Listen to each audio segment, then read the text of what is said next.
I'm Phil Rundle. I'm the production manager here at the Playhouse. Previous production of Thunder, the guitars were very sleek contemporary guitars. This time around, we were talking about wanting to make them feel more of the period and the look of the show. The guitars in the story would have been built in the early 40s, so we were looking for things that would sort of visually tie us to that. Guitars are very challenging. They're difficult. There's a lot of very technical things about them. They have to be very precise to be playable. You're working down in the range of below hundreds, thousandths of an inch of tolerance to make them actually work.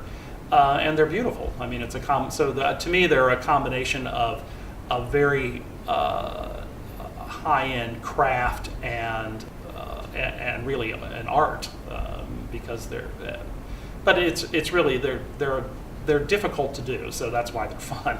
The guitars have to tell a story in the show. They're part of the plot. They're made from a magic tree by two of the characters' father. In order to kind of reflect that in the time period they were built, really there was no such thing as a solid body electric guitar.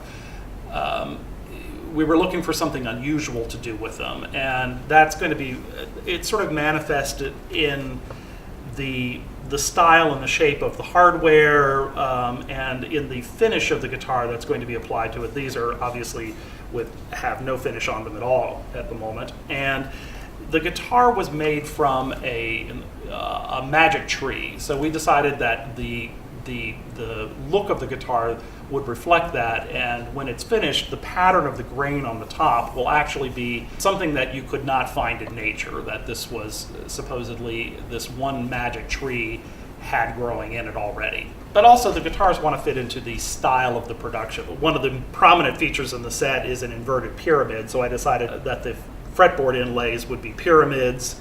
There's a lot of shapes in the show that are sweeps and curves, very guitar-like, in fact.